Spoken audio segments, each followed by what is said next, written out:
Ben, Jessa, thank you so much for once again taking the time to sit down and talk with us. We've been looking forward to this. Katie and I both thoroughly enjoyed talking with you the first time. It's been a year and a half now since we talked. And so actually with that as the preface, can you maybe give a quick life update, to our audience? What's transpired over the last year and a half? Are you guys still happily married? Do you guys have children? Do you guys same job? Wow, you look so happy. That's great. Yeah, so what's going on in the Seewald in the home?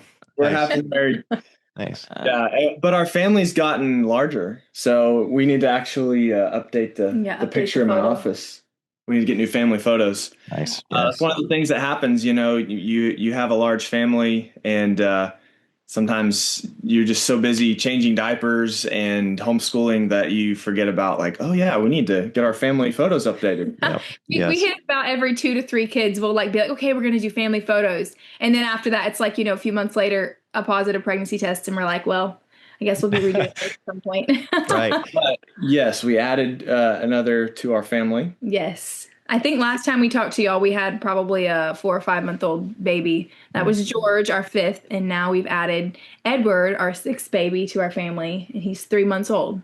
Wow. Congratulations. Names, George and Edward. Those are such strong names. They are. I have to wonder, because I was looking through your kids' names just now, and it's like, man, there's some theologians in here that have to have influenced some of these people, some preachers, some evangelists. Is that true? Because I'm like looking at this and I'm like, okay, these are some big hitters in the Christian faith. Yes, definitely. Yeah, we so Edward. There's a lot of good Edwards in church history, but like Jonathan Edwards, Edward the VI. And then Owen is his middle name, so John Owen. Nice. But yeah, we love historical names, just names that kind of bring you back to the past and remind you of some of the greats who've gone before us. Wow. I love that. Like, that's really cool. And I think it's so cool because it gives you that opportunity to teach those children about those people of the faith.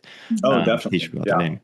That's great. So with the new child, I was actually going to ask this with the whole family photos thing. Did you guys ever do newborn photos, or did you not even start that?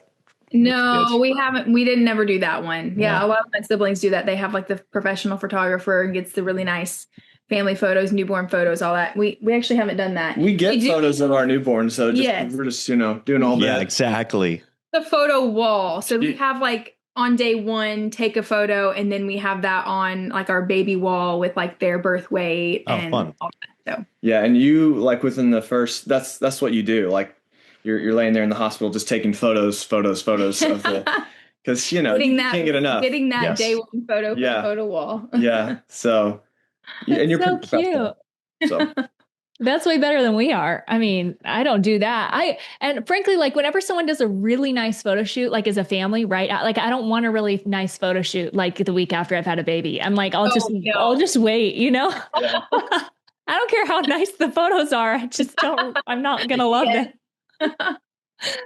So, wow, that's really exciting. Yeah. Has it been different, going from 5 to 6? Because obviously life's different in the sense that now your oldest is that much older, which means there's new season, new challenges and new opportunities with that. Have you guys, can you point to any of your new children being more challenging than others, going from 3 to 4 or 4 to 5 or 5 to 6? Or do you feel like it's pretty similar so far?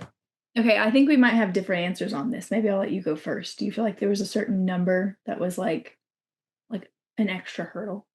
I just feel like as soon as we got outnumbered, as soon as we had to go from man-to-man coverage to zone, right? As soon as there were more kids than we could hold very easily. Like I think 2 to 3 was, one from 0 to 1. That was obviously that's what I was gonna say. A big change. But then from 2 to 3, I feel like was a lot different as well. But after that, I mean, one more. It's like, what's one more? Yeah.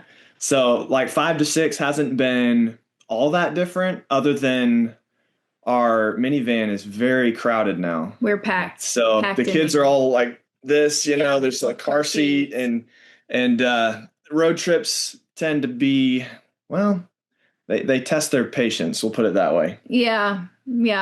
It's elbow to elbow for sure. But now, I'm eyeing the bigger van right now.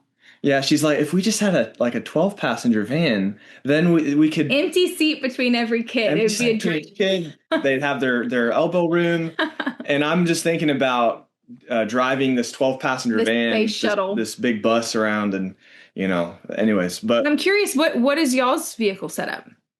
We do. We have a Ford Transit. It's 12 passenger, right? Yeah. So it's big. And it's funny because you prefer me driving that car for, I don't know why. It's like safer and newer than our little car. So it's like, I'll go somewhere by myself or I'll bring the baby. And I'm just driving this gigantic like gas guzzler that's empty in the back, but it's like, it's our primary car. Yeah. I tell you what though, it's amazing. Like, yeah. Cause baby number 6 was the one that put us over the edge. Cause our last car maxed out at 7. And so we decided to make the leap. And I was reluctant, similarly to you, Ben. It's like, I don't want to just be driving this everywhere. It's hard to park. It's so bulky. And so I really drug my feet and tried to find alternatives. Minivan gas mileage, you can't beat that. Yep. I mean, that's something. But anyways, it is kind of nice. You can throw everything in there. And then the kids are just so chill. Oh, yes. And when they want, like, as they get older and maybe if you want to bring some friends along and go do something fun, there's room, there's extra seats. Mm-hmm. Yes. So we might have to do it. Yeah. It's really nice. So what's funny is we didn't have a 6 passenger till the week after the baby was born. And then we were going to go to church for the first time. I was like, Elisha, we need a car. Yeah. So he left that night and came back with the van. Yeah. Wow. Ours 8, so we have just enough seats, but nice. We had just bought it right before we found out we were expecting again, and so it was like we got a car and we've got like a spare seat, and now we're filled up. Yeah, so it goes. That's a good thing. That's what you want. You want a full car. Yeah. So then, how has it been? Homeschooling, we were just, this is really cool. I didn't realize, Ben, you're a 3rd generation, homeschooler, and, just you were homeschooled. And so you guys have this experience from your families. How has it been now homeschooling your children? And just kind of, I guess, solidifying, I should say, your own philosophy and how you guys are going to, enact that. Has that been something that you've enjoyed kind of coming together on? Or have you just, or is it, what's that conversation been like?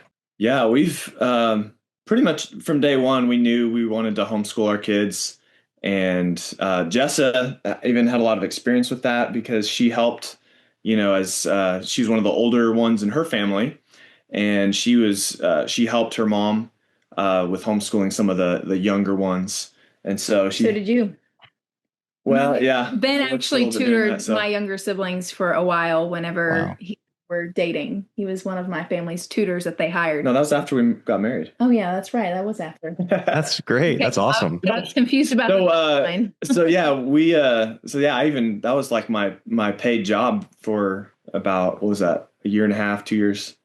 So yeah, I was basically but yeah, we've both, so we've thought a decent amount about it. And Jessa she's done more of like the philosophy of education stuff. She's over here like reading Charlotte Mason nice. And like comparing and contrasting like the classical, the Charlotte Mason, like what's our approach going to be. And so she's put a lot of the work in, and usually she'll just run that by me and we'll talk about it. And we have had our big whiteboard planning meetings though. Like, nice. The babysitter will come to his office. He'll pull out the big Sunday school whiteboard, and we'll just we were doing this a couple months ago. Like, okay, what are our goals for the next 4 years? Or like, what do we want our kids to have acquired in their education by the time they graduate? And then trying to work that back. Yeah, well, we heard that on a podcast about doing that. We probably got like the large scale idea from one of your podcasts. Probably did. I don't know. Well, I was going to say, I don't know if you did, because I haven't. We haven't done the whiteboard. Yeah, I like that. Whiteboard. Yeah, just kind of thinking ahead though, and figuring out what are our goals, and then how many years do we have to accomplish these goals. And it's really important. It's not something that we done earlier on because that we're just teaching them to read and write and just the basics, like learn the alphabet. But now that we have a 10-year-old now, and it's like, all right, we've got it's kind of crunch time. We just have a few more years left. Right. And so that was really helpful. We heard some friends of ours, a married couple, and before the new year, they said, "Yeah, we recently had our yearly planning meeting," and we said, "What's this?" And they said, "Well, we just we got babysitters for the day, and we went and like rented out an office space, and we had a planning meeting. We figured out what trips are we going to take this year, what are our savings goals." Wow. It's like running a big family is in some ways like running a business. Right. And so why wouldn't you have planning meetings? And so that was kind of inspiring to us as well. So we had one of those for our marriage, and then we were like, yeah, we need to also do this for our homeschooling. What are our education goals? And so it was really helpful to do that at the beginning of this year. That's awesome. I love how you guys are on the same page with that. And like, yeah, just being so formal. I do think that thinking through things with that bigger time frame of like, okay, 4 years, 5 years can really help solidify, okay, what are we doing in the day in and day out versus like, what curriculum are we buying for this year? What curriculum are we buying for this year? And like taking it on a year by year basis. So Ben, what did you help tutor some of the Duggar kids in?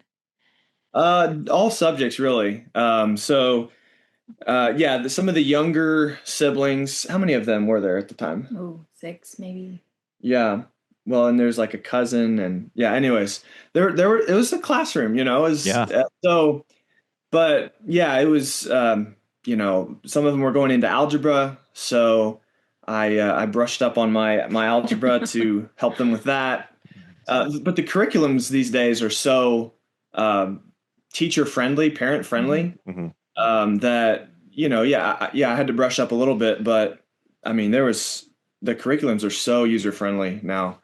History, science, we had some fun. So You loved the history. I could see that for sure. yeah, that was my favorite subject, but we worked together, so it was at her parents' house, obviously. So we'd go over there in the mornings, and we just usually, most days we go over there together a lot of times. And Jessa would help out a little bit. And, if we needed ingredients for a cooking project or for a science experiment, we were working together on that. But yeah, so that was fun. Good times. What a gift to be able to hire your older kids or their spouses to come over and help out with the second half. Like that's a gift. Yeah, you did that with your younger siblings when we were early in our marriage. Yeah, you're right. Yeah, the first year or two. A little bit. Yeah. Yep. Yeah, it's a fun thing to do. You mentioned just briefly that going from 0 to 1 child, was kind of like threw you for a loop. And oftentimes, because I'm from a big family, Katie's from a big family, and so people they make the assumption that's like, well, you know what this is all about, right? Like nothing fazed you. Were you guys caught off guard with like going into parenthood? Because you did both came from big families. You had younger siblings, and you're like, well, certainly we're going to be able to handle this, no problem. But was that something that kind of like was a surprising challenge, just becoming parents, right? Because being a parent's different than being an older sibling. And then as you get into homeschooling and all of that, was that something that kind of caught you off guard? I think we were so stoked to be parents. We were both so excited. Our first baby was due on our 1-year anniversary and was born a couple days later. And so we were just super excited for that new adventure of stepping into parenthood. But yes, it was very different. People would, like you said, would assume that because we came from big families, oh, this is going to be like an old hat. It's second nature.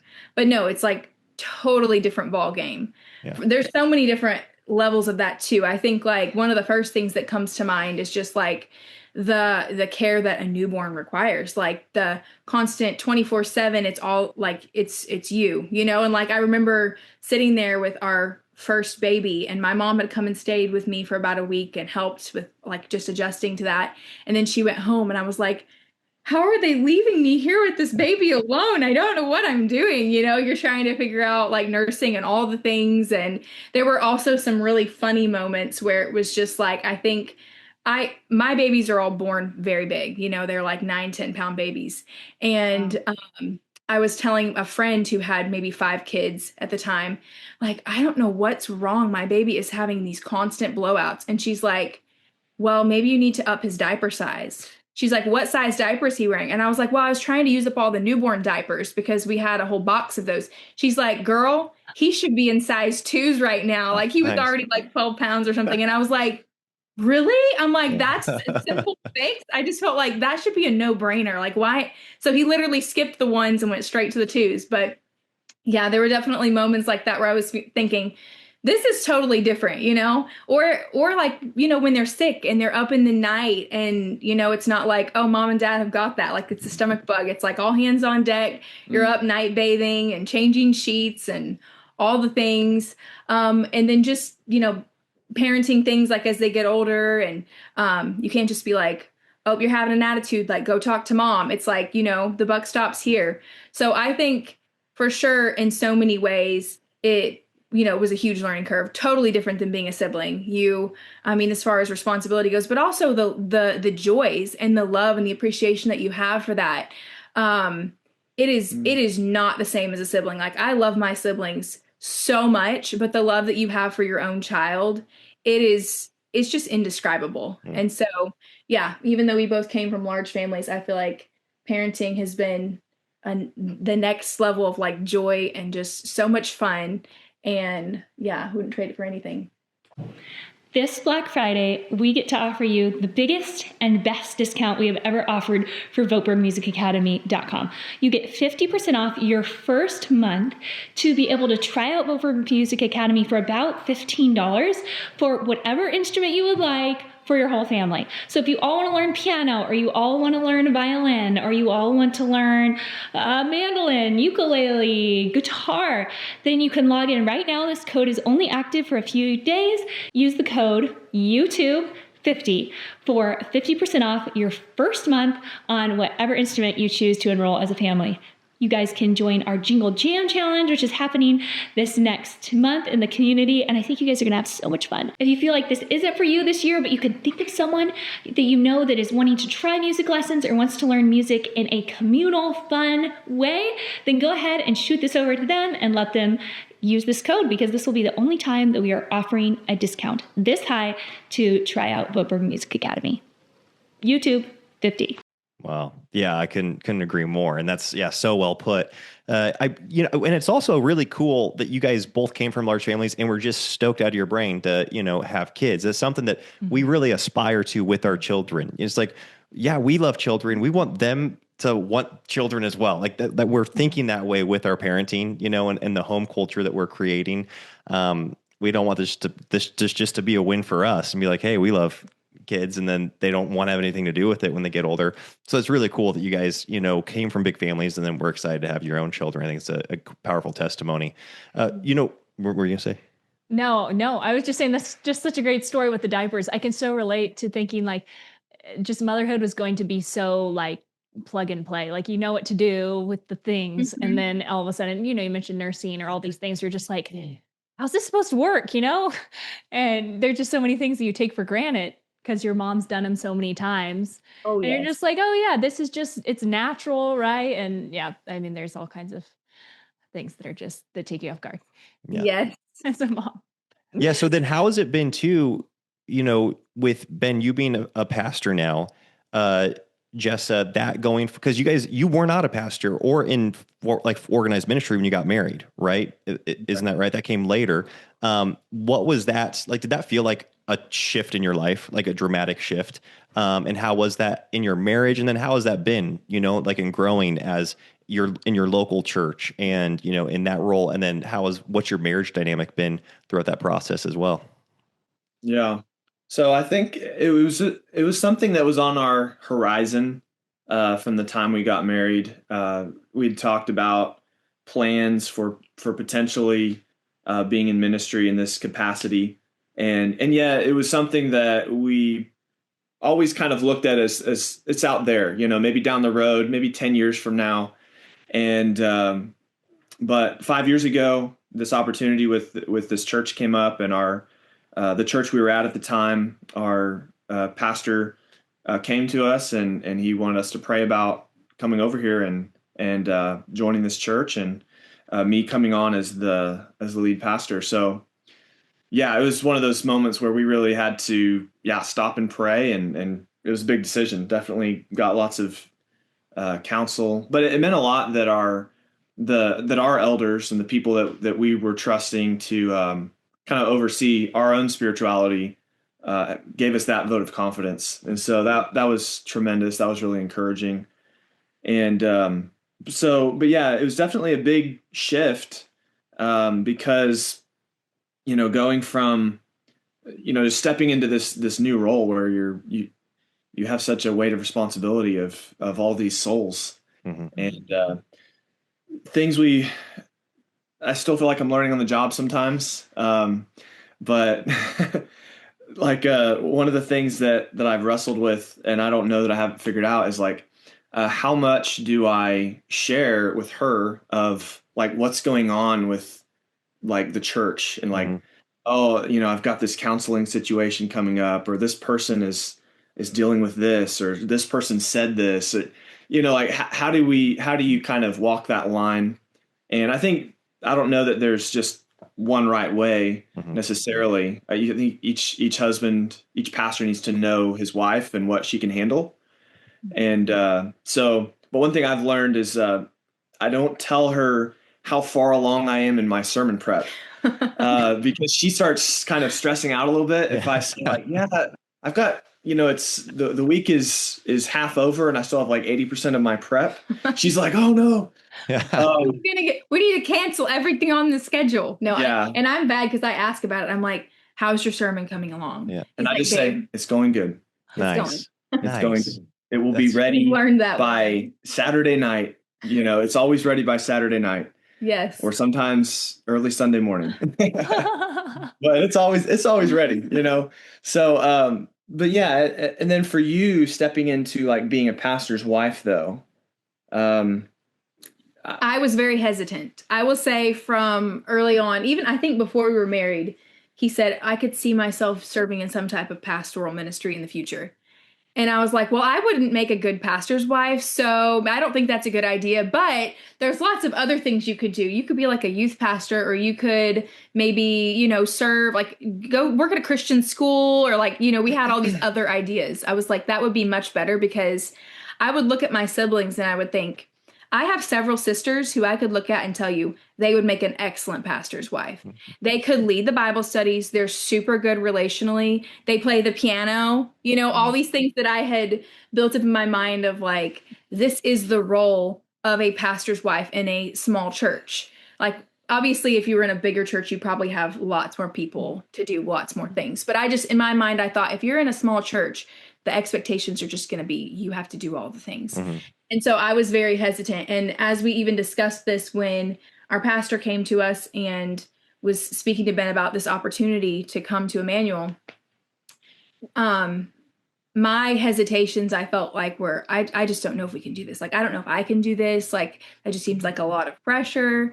But yeah, the more we talked about the pros and cons, I felt like at the end of the day, I just told him, I was like, I feel like all of the reasons that we would say no to this on my part are very stupid and self-centered and like just looking for like a life of comfort and ease. And I know that's not a good reason to say no. So I think we should continue to pray about this, like see if this is the direction the Lord wants us to go.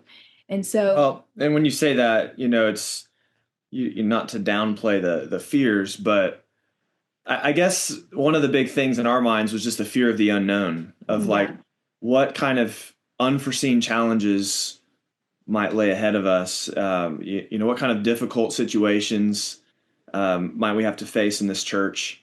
As we go there, or is there, is it coming off of a split or something? Is there lots of hurt feelings and bitterness? Are we going to have to do a lot of repairs of relationships? And so you just never know as you're walking into a situation, and you can try to scout it out, but you just never know. But all of the unknowns it was a reminder that we do, you do plan and you look ahead and you try to be prepared. But at some point you do walk by faith and not by sight. And there will be unforeseen challenges that, but the Lord is with you. The Lord's going to get you through those, and you can't always just say no just because it might be hard, and it might be harder than you expected. And so that we knew like that's not a good reason to not take this up just because it might be hard. Right. So, but also as we went into it, our pastor was very helpful. And even the pastor that was here at the church that was kind of handing things over to us, both of them were very helpful with just preparing the congregation's expectations for a pastor's wife. And one thing they were very clear about was that the church is hiring Ben, not Jessa. So her job is just to be his wife. She's not, don't expect her to come in and automatically be the women's ministry leader and the piano player and all of these things. You're hiring this guy, not her. It's not like them together necessarily. Right. Yep. And so they were very clear about that going in. And I think that lifted a lot of pressure off of her. And I think it helped the church as well. They really didn't, they weren't coming to her and just like, all right, here's the curriculum, we're expecting you to start leading the women's study now. She was able to just kind of ease into that role, and just, but continuing to just be my wife. And so we felt like that's been very healthy and good. And over time, as the Lord has gifted her, she has picked up certain things where she's serving in the church. But, just being a good church member and being my wife. Yeah. But she has done things like, starting some book studies and things as she's gained a comfort level there. And it's not always comfortable, I'm sure. It's you're stepping outside your box a little bit. Yeah, it has pushed me in a lot of good ways. Like you were saying, though, I felt like it did take a burden off of my shoulders. I remember a woman told me, who was also a wife of a man in ministry, that the Bible does not have necessarily a job description for a pastor's wife. So that could look different in different contexts. It could look different, but like he said, it's your goal is to be a good helpmate to your husband and then just to be a good church member. You don't necessarily have to be doing more than all of the other women. You shouldn't want to be doing less, but like everybody should be giving and sharing and serving in the church body.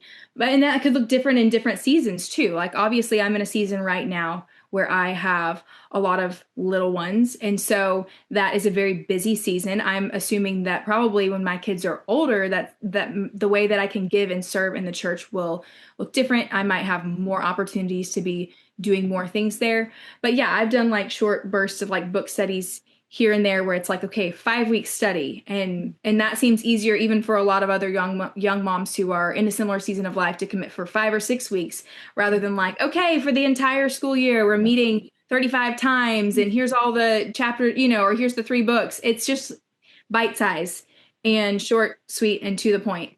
And then just like other little things that I've really enjoyed is like, just, I don't know, like little projects at the church because we are so close in proximity that I can pop over and do little projects. And I wouldn't say that I'm like a really skilled interior design person, but I like to just, be creative. And so that's something that I enjoy. And I've been able to help like, paint here or hang art there or, just kind of beautify the space. On a given Saturday or a given Monday, just a random day of the week, you might see Jessa over here covered in sawdust and paint and just going to town, like coming back from the home improvement store with her van just dragging the ground filled with supplies as she's improving the building and working on stuff. And so like that's kind of one of her giftings. And so she really gets energy from that. She enjoys that. And that's kind of like one way she serves as a church member.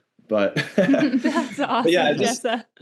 Yeah, mainly it's just being my wife. And one thing we have enjoyed doing is premarital counseling. So we do that together. Cool. And that, whenever there's something like that that's really fun that we can do together, and it's not taking me like away from her, like, hey, we're married.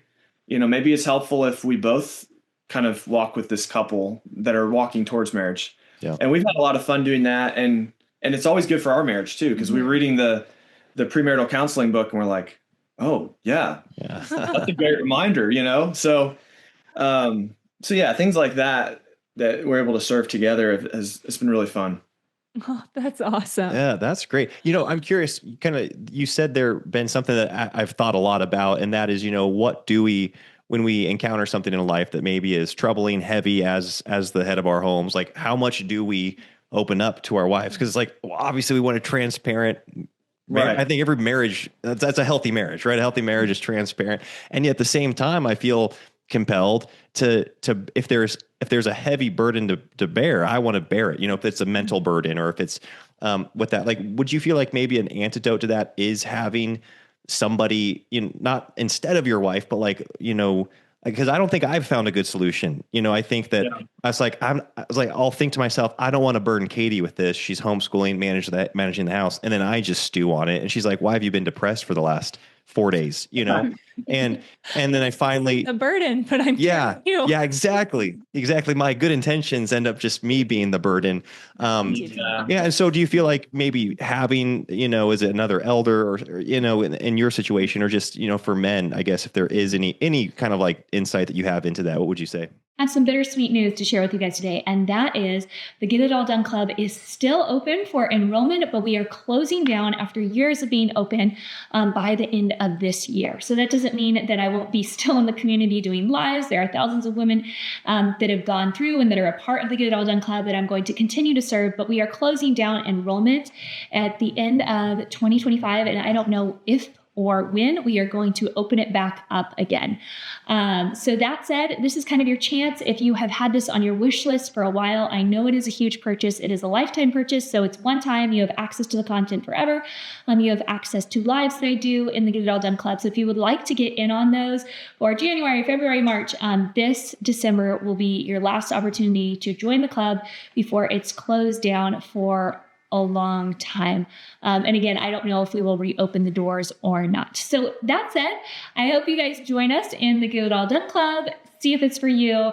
The link is down below to a free masterclass. So you get kind of a taste of my teaching style. You can see a walkthrough of what exactly is in the club. There are dozens and dozens. There's actually hundreds of videos in there. And again, I am in the club every month and will continue to be doing lives sporadically in the new year. So I do not discount the club. There is not a discount code for the club, but this is just your opportunity to get in the club before the doors close at the end of 2025. Well, I could speak to just in the ministry context, at least, having another elder has been very helpful. Just recently we were able to add a second elder, and we get together weekly and we talk about the different burdens of church members and the different things that they're going through. And just the nature of pastoring, like the Apostle Paul said, there's the constant weight of all the cares of all the churches, it's on you. And if you're going to be a good shepherd, you really need to take some of that on, and you're kind of walking through things with people. And so, but there's only so much of that's going to be helpful for me to like bring home and kind of load on her. Mm-hmm. And so, and I imagine each woman's different. And so, but I think, at least what's worked for us is a lot of the more like pastoral type things I'll discuss with my co-elder. And then, if it's something that, and usually that gives a good outlet for me to kind of talk through it, Yep. and we kind of discuss those things.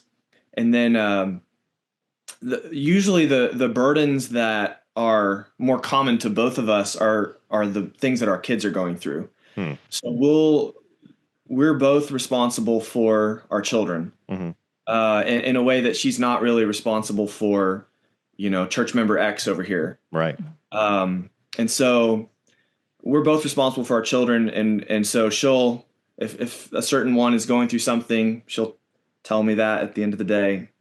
And sometimes way too late at night. Yeah, exactly. He's learned, like, if I get super chatty at night, which is I don't know, probably a lot sometimes, but he's recently started this thing where he'll like prop himself up on his hand and it's like, you have my attention. I'm not falling asleep right now. So go for it. But if not, so I'm like, are you snoring over there? No, I'm listening, babe. Yeah. Don't fall asleep while your spouse is talking to you. Yeah. You know, that's Get upright a little bit. there's that, even if it's been a long day, like, yeah, use that time to debrief. So yeah. No, you're a good listener. You really are. But yeah, those are the burdens that we try to bear more together as the ones for our kids. Mm-hmm. And some things with church members, it may not even be helpful for her, as she's going in. If it is going to be helpful for her, I'll try to think like, all right, is it going to be helpful for her to know that so-and-so is going through this? Mm-hmm. Maybe she can help the situation. Yeah. But it's not always that way. So I try, and I appreciate that. If it's something that's really affecting me, I might. There's even ways you can communicate in more general terms. Mm-hmm. Just say, hey, I'm really concerned about a situation with a church member. Can you pray for me, because it's really getting to me? Yeah. And you can kind of let your spouse in and let her know what's going on, but not have to kind of give away all the details and kind of maybe load her with too much. So right. I think there's maybe that's kind of how we've come to work things, and that's what's worked for us. Mm-hmm. So you guys sound so wise. Have you had any, like, it sounds like you have awesome oversight from like your pastor before and things like that. Are there other people that you have gone to for advice in these matters, and yeah, because your vocation is very unique and very specific? Or is it just kind of like general, marriage and relationship? Because you're just thick in relationships, really, in your position. Yeah, we do have a great support network. So different. I remember even before we got into ministry, when we were just thinking about it, we'd had several conversations with her sister Ginger's husband's parents. So that's a confusing way to say it, but Jeremy and Ginger's, Jeremy's parents. Yeah. So Jeremy's father, Chuck Volo, he's been a pastor for like 50 years. Okay. And so he and his wife have been through a lot, and it was so enriching to just kind of sit and listen to them talk about it, her experiences as a pastor's wife for 50 years. I mean, goodness. Wow. And so we were able to get a lot of advice from them, and even just over the phone sometimes when we weren't in person, because they live in like Pennsylvania. So even just calling them sometimes. But then also our pastor from the church that we were at that sent us here. There's a lot of wisdom there, and I still get together with him from time to time, and we talk about ministry and marriage and things of that nature. So they're great. So yeah, we do have wonderful friends, and that's just so vital. There's just knowing that whenever we face a situation, there's somebody we can call, there's somebody we can talk to. Right. Yeah. Knows us and is going to give us sound biblical advice. Yes. Yeah. Our sending church, the pastor's wife there, she had a monthly meeting for years. It's called Ministry Wives. And she would invite me and other interns that they had at the church there, and other women in churches in the community into her home every month.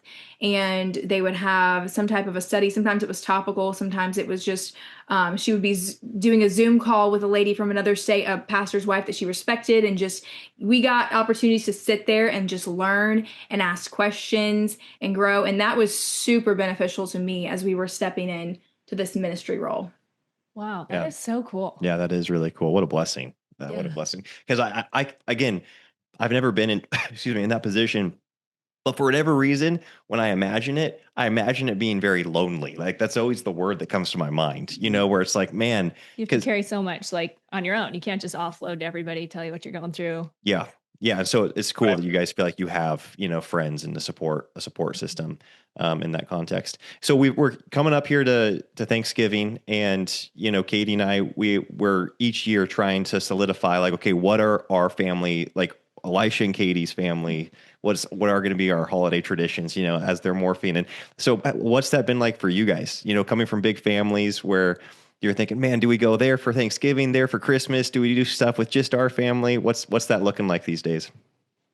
Well, Jessa is very good about doing fun things for the kids and like making you've really come up with certain holiday traditions, I feel like. You're very festive. Nice. So, I mean, just to give you an idea, we already have Christmas stuff up, even though late. Thanksgiving hasn't come yet. We're late this year. Usually it's like October, and I'm like, let's get the tree. Let's get the tree. So she's really turned it into a fun thing for the kids where like she'll turn on the Christmas music and she and the children will set up the tree together. Wow. And they'll hang the stockings together and you know, all the kids are gathered around. They're all excited. They're looking at their stocking from last year and you know, the older ones are helping hang up the lights and garlands and stuff. So that's a fun tradition that we have. And gingerbread houses. I think we usually do gingerbread houses at least once. No, I'm not fancy. I don't make them. No, I just go to Walmart and I just buy the little kit, and it doesn't. Yeah, you put them together. Right in there, but it's fun to decorate and look at. Yeah, that's a good time. Are they even do places sell Christmas trees this early or like in October? In our area, there's a Christmas tree tent up, but we have. I'm guessing this isn't real. We really should. We really should do the real tree. We almost did, actually. We almost did. We had a discussion. It wouldn't survive for 2 months. If we lived where you live, you'd walk in your woods and just like chop down a tree, and there's your. You know, it's really sad. Up in this part of the state, there are almost no evergreens, and when it gets really ugly in the wintertime because I mean, hey, the fall colors are on point, but then whenever all the leaves are gone, it's just brown. Right. So yeah, but there are Christmas tree farms around. Yeah. We could go that route if we wanted to. We should.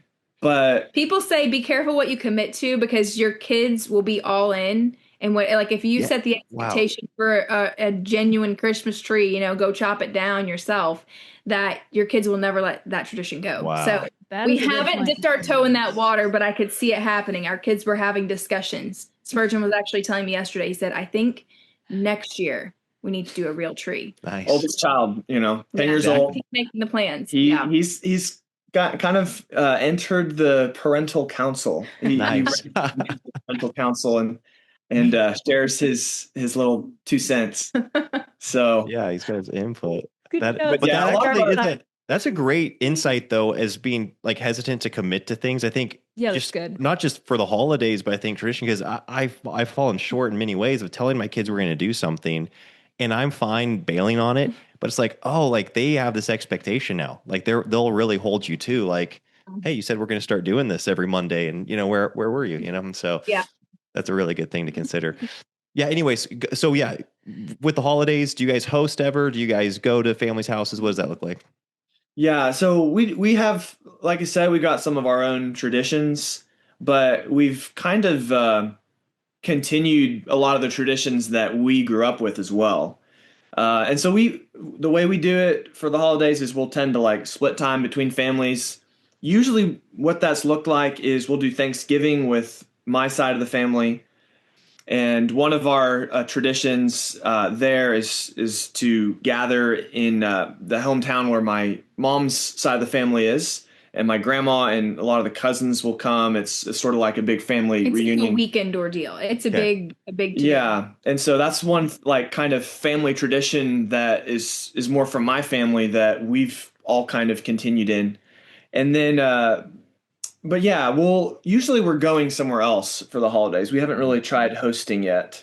No. Oh, Reformation Day is our holiday. So we host our big Reformation party on October 31st at our house, and that's where we have friends and family in from the community and we had our big shindig out here.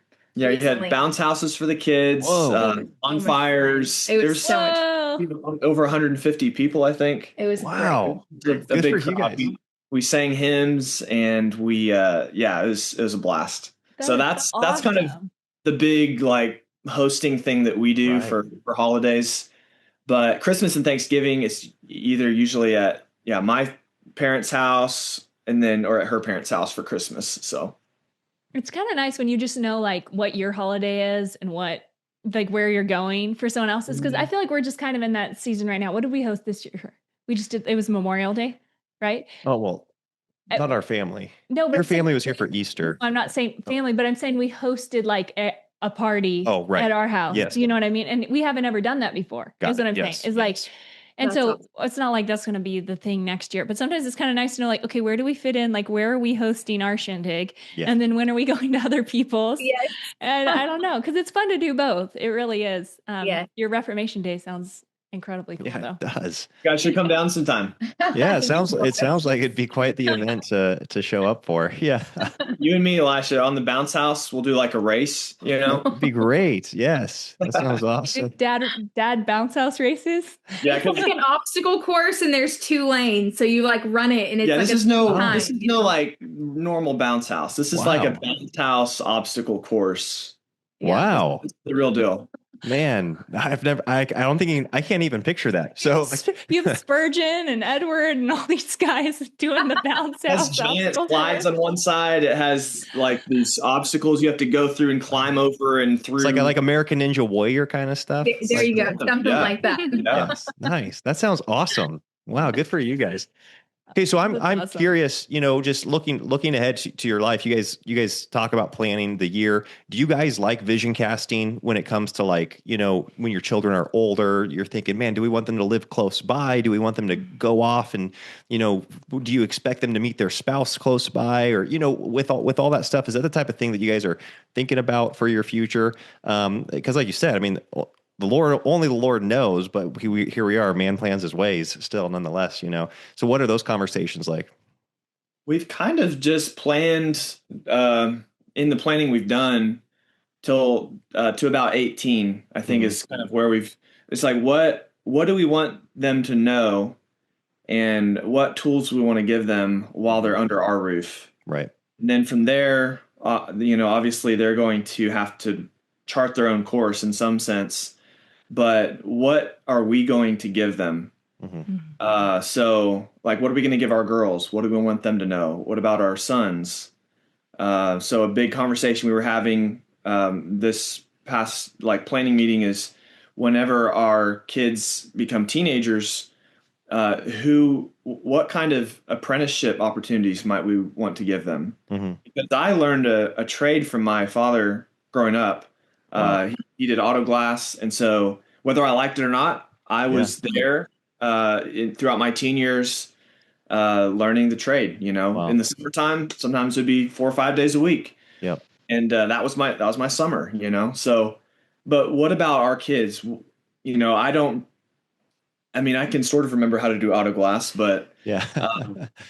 What can we teach them? So, for us, I'm a pastor, but I don't know that all of my kids will, are my sons going to be pastors? I don't know. Mm. But I do think that there are certain things I can teach them that they can use.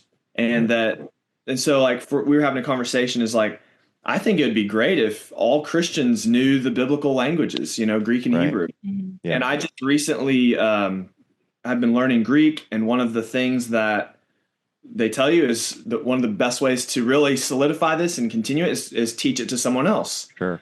As like a group of homeschool kids. And I was like, oh, like our kids, I could do that. And so that was kind of a thing for, that's kind of unique to our family, perhaps, is all right, well, I know Greek. I'm going to teach my kids Greek and they're going to know that, hopefully, Lord willing.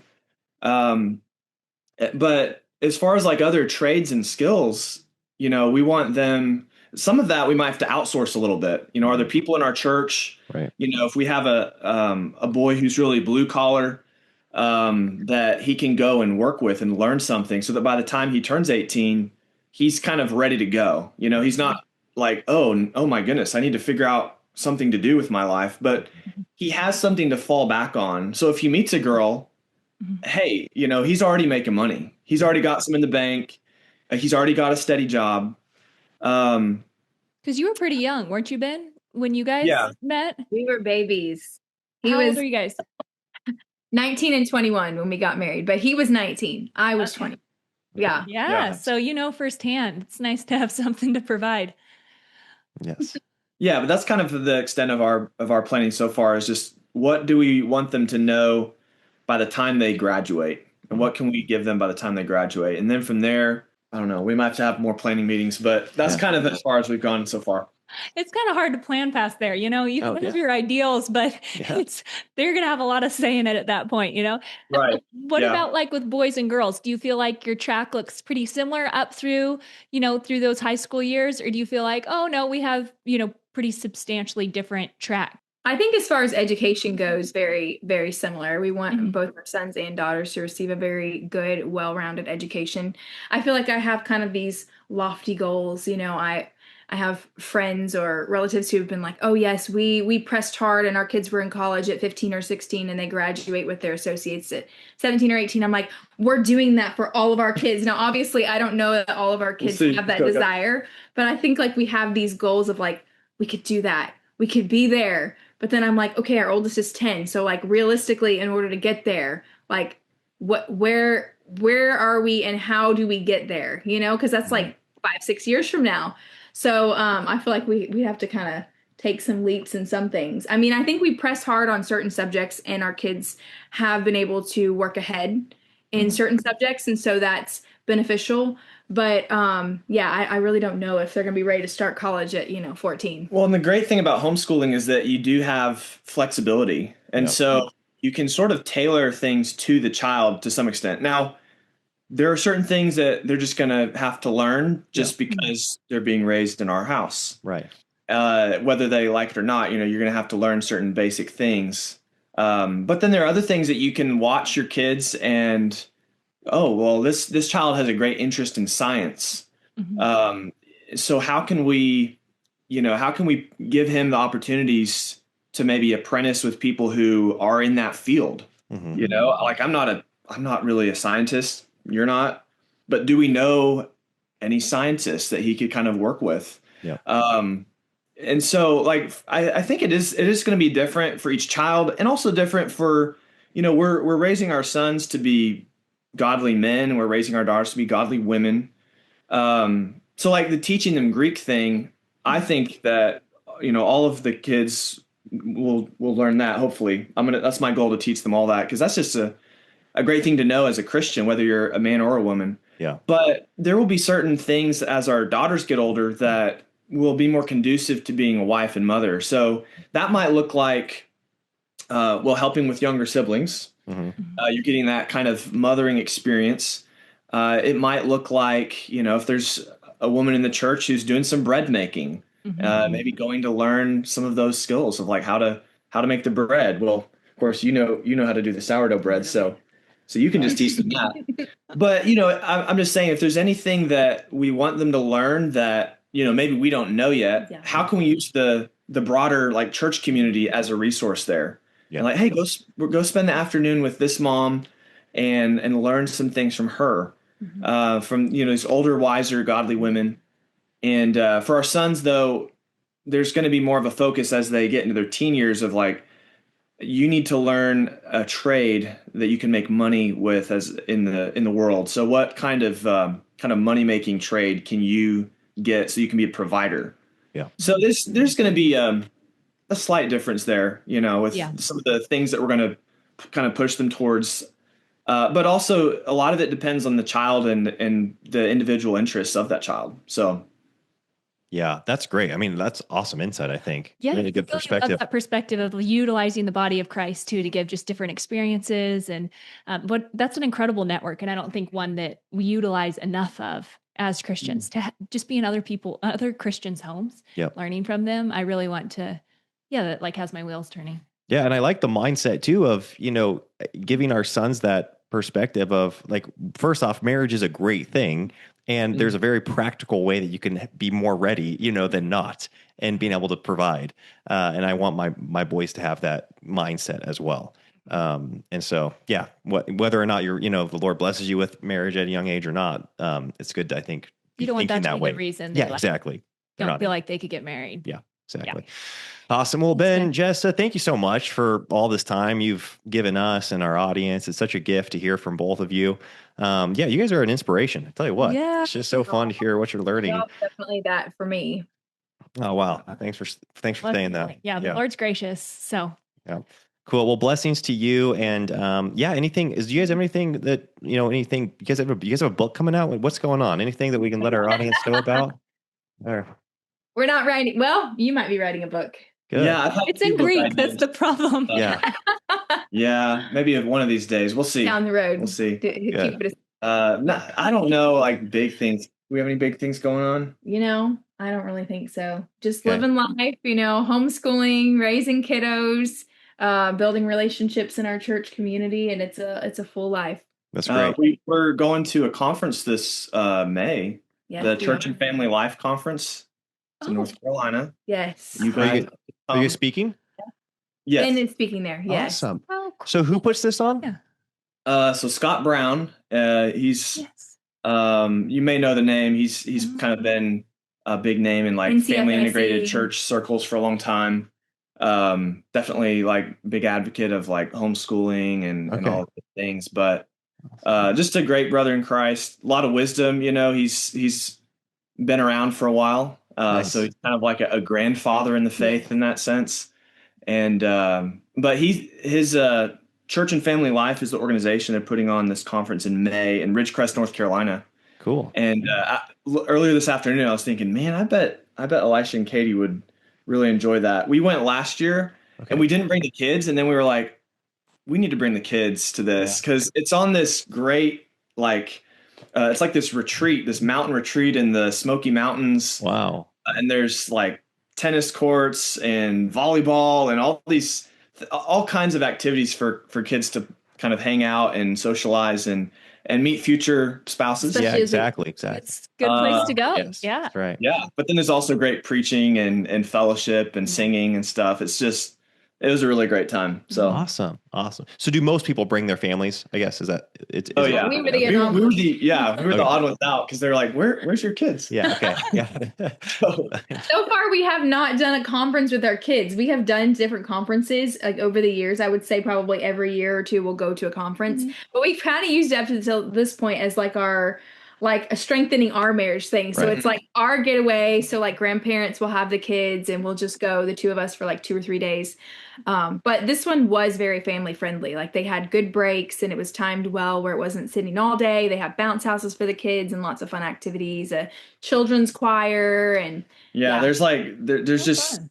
the whole campus is just crawling with kids. it's amazing. It's great. It's so fun. It's like an anthill activity. I love it. Awesome. That sounds awesome. Great. Good. Thanks for telling us about that. Yeah. It's going to be fun to check that out. And then as far as content that you guys put out, if YouTube, Instagram, is that a good place for people to keep track? You guys? Yeah. I have a YouTube channel where I post on there very sporadically. Okay. And then same on Instagram, very sporadically. But Nice. yes, those Great. are probably our main platforms. Awesome. Well, you guys, thanks again for all this time and blessings to your family. Yeah, keep up the good work. Oh, thank you so All right, much you guys too. for putting this on. Okay, bye-bye. Bye.